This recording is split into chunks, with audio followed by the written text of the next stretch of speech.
salut les gars. Waouh, la classe à Dallas. J'adore.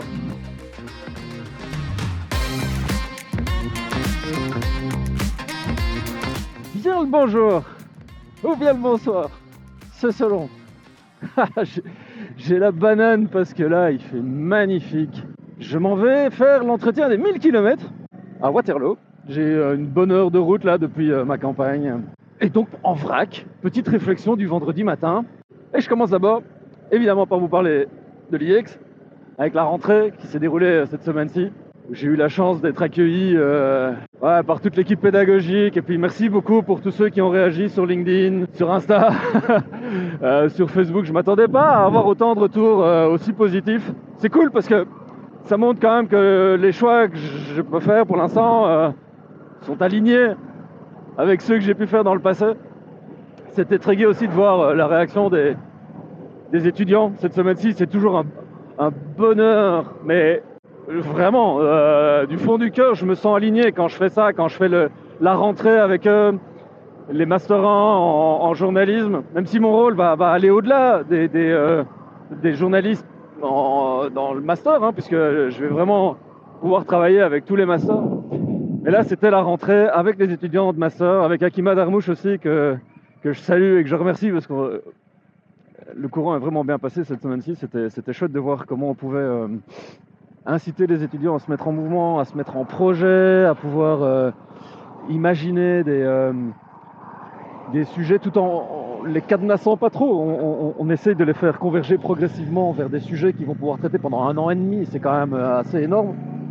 Les fameux mémoires médiatiques. Et ce qui est cool avec ce format-là, c'est que... Alors, ils sont beaucoup, ils étaient 120. Mais c'est gai de les faire en sorte d'abord qu'ils se parlent, qu'ils se découvrent, qu'ils se rencontrent, parce que c'est pas parce que ça fait 3 ans qu'ils sont sur les mêmes bancs dans l'amphi qu'ils se connaissent. Et là, on est quand même dans des plus petites configurations. Puis il y a les passerelles, il y a tous ceux qui arrivent depuis ailleurs. Donc c'est vraiment super gai de les faire se rencontrer, de les faire bouger sur des projets au départ qui sont pas évidemment leur gros projet de mémoire. Et puis de progressivement introduire cette notion-là. Donc voilà, c'était vraiment une chouette semaine, très intense. On a pu les découvrir. C'est gai parce que moi je peux les accompagner pendant 1 an et demi, donc on les voit évoluer aussi, on voit changer les attitudes, les comportements, de retrouver les anciens aussi qui sont venus très gentiment les rencontrer. Et c'est cool parce que vraiment on sent dans leur attitude, et je parle des anciens là, ceux qui sont sortis en septembre ici ou en juin, on sent cette envie de pouvoir prolonger leurs travaux. Ils ont eu leur point et ils veulent continuer à bosser sur leur projet. Et ça c'est un truc sur lequel moi je vais m'appuyer vraiment et sur lequel on base les principes même de cette notion d'entrepreneuriat étudiant. Non seulement pour les journalistes, mais aussi pour les autres, pour les pubs, pour les RP, pour ceux qui sont en master en événementiel, etc. Enfin, toutes les sections de l'IEX on va pouvoir travailler sur ces enjeux-là. Donc voilà, ça c'est vraiment le premier truc que j'avais envie de vous partager. C'était une très très chouette semaine, comme je les aime, intensive, un peu bordélique au début, mais ça c'est lié au nombre, et puis au lieu aussi, puisque c'est la dernière année de l'IEX en plein centre-ville de Bruxelles, avant un déménagement à Reyers, où on va d'ailleurs se retrouver dès la semaine prochaine, puisqu'on a réussi à faire en sorte de pouvoir se retrouver là-bas et pouvoir bosser avec eux. Et donc là, on va pouvoir le faire de manière assez intensive dans les nouveaux bâtiments, avant qu'il y ait les gros travaux, voilà, qui se démarrent.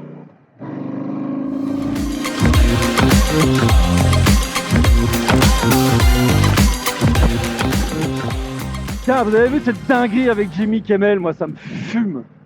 La pente, elle est glissante et on l'a sait depuis le début. On sait que ça va être comme ça. Quand on réécoute ce que Kamala Harris pouvait raconter, One Applebaum, dans son bouquin sur les autocrates, le playbook, il est connu. Et c'est fou de voir comment les networks sont en train de plier les uns après les autres. Parce qu'évidemment, il y a la pression financière. Et c'est la seule chose qu'on peut faire, nous, de notre côté, c'est continuer à jouer sur cette pression financière. D'où ce geste probablement complètement inutile et qui ne changera pas un iota de ce qui se passera, mais Ouais, Disney+, ciao. Disney+, c'est ABC derrière. Et qu'ils aillent se faire foutre, voilà. Ils auront plus un bal, je serai plus sur cette plateforme-là. Ça va pas changer grand-chose à ma vie, hein, soyons très clairs, à la leur non plus probablement, mais résister, à un moment donné, il faut le faire avec nos moyens ici. Alors aux US, il y a peu de services en fait qui sont pas présents chez nous. Je suis pas prêt de résilier tous mes services US, même si très sincèrement il va falloir faire gaffe parce qu'à un moment donné ou un autre, ils vont être weaponisés aussi. Ça commence par Disney, par les networks, et puis ça remonte. Hein. Et ils ont tous été embrasser la bague du roi, hein, il n'y a pas très longtemps. Et quand je dis tous, c'est les tech bros, c'est Zuck, c'est Tim Cook. Enfin, ils ont tous été. Si à un moment donné, Trump et pire encore Vance décide d'instrumentaliser les plateformes contre les Européens, votre Gmail, votre Microsoft, votre whatever, enfin on est vraiment pieds et poings liés en fait. À moins de développer des solutions souveraines. Et ça, il y a des solutions qui existent, il y a des débuts en tout cas de solutions qui existent, mais on en est encore loin. Je pense qu'il faut surtout essayer de gagner du temps par rapport à ça. Mais je ne suis pas certain qu'on réussisse à développer quoi que ce soit de réellement solide pour remplacer ces plateformes-là si elles venaient à tomber. Et quand je dis tomber, c'est à se retrouver obligé par Trump. C'est même pas plier les genoux, hein. C'est se mettre au service d'eux. Et Colbert est tombé, Kimmel est tombé, Falcon est sur la liste, et tous les autres aussi, et ça, c'est putain de...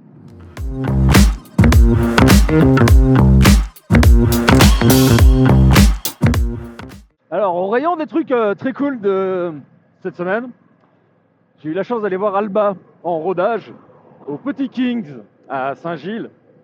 C'était mercredi soir. J'avais eu la chance de la découvrir lors d'une soirée de stand-up qu'on avait un peu organisée avec Lola Vestienne d'ailleurs, pendant le hackathon que j'avais mis en place en mai l'an dernier. Et ils étaient venus, il y avait eu quatre comédiens qui étaient venus nous roaster. J'avais découvert Alba à ce moment-là. Et je la suis depuis sur les réseaux et elle avait annoncé fin août, je pense, qu'elle allait être en rodage de son nouveau spectacle. Eh ben, je ne suis pas déçu. Franchement, j'adore son énergie. Elle envoie des... En fait, elle envoie des punchlines, mais dans une sorte de fausse colère. Parce qu'évidemment, c'est joué. Mais ça envoie tellement du pâté que tu prends ça dans la gueule. Et en même temps, c'est sa façon de l'amener. Je vais pas spoiler, mais elle donne des cours de maths à ses shampoings, quoi. Et elle gueule. Cet humour absurde de là, moi je l'adore parce qu'avec la satire et avec l'absurde, il y a moyen de faire passer tellement de messages, et notamment par rapport au bon gros mascu, notamment par rapport, bon bref, ça permet aussi de faire sa propre petite introspection sur certains comportements qu'on peut avoir. Mais vraiment, moi c'est ma cam en termes d'humour. Je suis un gros consommateur de stand-up. Mon newsfeed, mes newsfeeds en sont remplis, mon Netflix, je pense qu'il n'y a que ça. Et donc voilà, très chouette soirée. La première partie aussi, Émilie fait des blagues, très chouette. Beaucoup d'autodérision aussi. J'ai écouté le podcast d'ailleurs de Fanny Ruet, qui parlait d'autodérision beaucoup. C'était avec Rosa, je pense, qui parle de cette autodérision et de jusqu'où on peut aller dans l'autoflagellation. En fait, faut pas non plus se faire trop mal. Ça sert à rien, mais ça permet un degré d'empathie avec le comédien. Donc bref, voilà. Toutes ces choses-là, je trouve que c'est des choses qui sont vachement... Ça fait du bien, quoi. Et d'ailleurs, je me suis fait la remarque à un moment donné dans le contexte actuel. Je pense que le rire ou le sourire, ou en tout cas le fait... Rien que le fait d'avoir la banane, ou d'avoir un visage ouvert vers les gens, de montrer qu'on est plutôt affable et qu'on a quand même le cul bordé de nouilles là où on se trouve ici en Belgique et en Europe en particulier, et voilà, c'est un certain nombre de privilèges qu'on a, tirons pas la gueule, quoi. Rien que le fait de sourire, c'est déjà résister. Je vous laisse méditer à ça. Parce que franchement, je le pense. C'est des petites choses, hein. Mais une des manières de ne pas laisser gagner ceux qui voudraient nous polariser, nous mettre dans un camp, la dichotomie gauche-droite, heureux, pas heureux, t'as gagné, t'as perdu, même la binarité du numérique, et ça, Hubert Guillot en parle dans un très très chouette billet. Je pense que c'est vachement inscrit dans l'ADN du numérique, la binarité en fait. C'est soit 0, soit 1, il n'y a pas d'entre-deux. Bah non, la vie c'est pas ça, la vie c'est pas tout blanc ou tout noir. Elle est forcément dans les interstices. Et c'est dans les interstices qu'il y a moyen de résister et de montrer que tout n'est pas ni oui ni non, comme dirait Thomas Genzig. Je vous laisse un peu penser à ça aussi. Et dites-moi dans les commentaires ce que vous en pensez.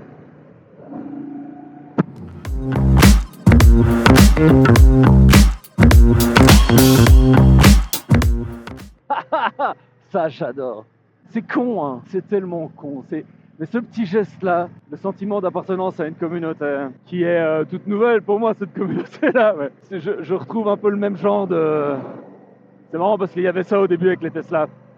On se faisait ce signe-là au tout début, il y a 7 ans, quand j'ai commencé à rouler. Ça s'est perdu évidemment parce qu'il y a plein de gens tellement... voilà, mais les motards, c'est... Il y a un truc, quoi.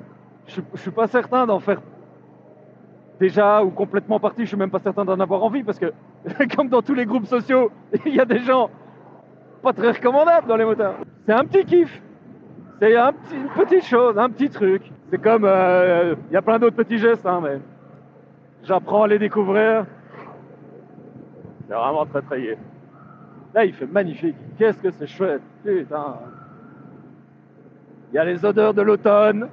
Il n'y a pas encore les feuilles au sol, ça c'est plutôt cool. Ouais, voilà. C'est pour ça que... Putain, qu'est-ce que je ne regrette pas, quoi. C'est tellement bien.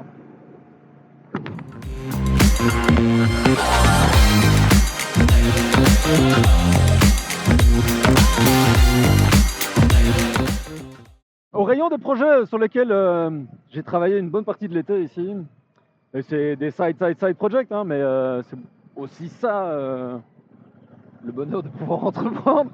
On a travaillé sur un protocole blockchain qui vise à utiliser la blockchain pour assurer la traçabilité et la certification des contenus qu'on peut produire en ligne. Alors, on s'est vite rendu compte qu'on s'attaquait à un très très gros morceau, notamment par rapport au copyright ou à ce genre de choses. Et donc, une des manières de pouvoir aborder le sujet et d'utiliser la techno de la blockchain et du Web3, de la décentralisation de la manière la plus efficace possible, c'était de pouvoir l'utiliser pour tracer les projets sur lesquels on travaille et où des gens se font confiance et travaillent de concert, en collectif, pour mener à bien les missions pour des clients. Et l'idée derrière ça, c'est de pouvoir en donner, et peut-être que c'est votre cas aussi, hein, quand vous travaillez sur des projets, notamment quand on est consultant, on utilise pas mal le time sheeting. Ce qui est un des trucs les plus chiants qui existent dans le monde professionnel. On a l'impression d'être fliqué, on a l'impression que c'est totalement contre-productif, alors qu'en fait, c'est probablement une des seules manières de s'assurer que le boulot est fait en temps et en heure, et quand on est gestionnaire de projet, bah, c'est important.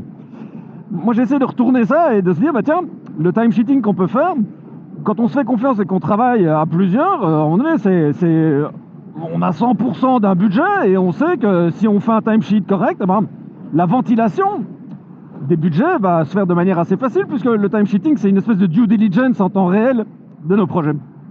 Et outre cet aspect-là, et qui permet via un smart contract de pourquoi pas déployer automatiquement par exemple un paiement au prorata de ce que vous avez travaillé. Ça pose des questions parce qu'évidemment à ce moment-là on rentre dans des logiques où la TVA il faut la compter, enfin machin et tout. Donc moi je me suis pas embarqué là-dedans pour l'instant, même si techniquement parlant avec B-Blockchain et avec Transcode, Laurent Eschenauer, on a réussi à, je pense, à faire un chouette truc.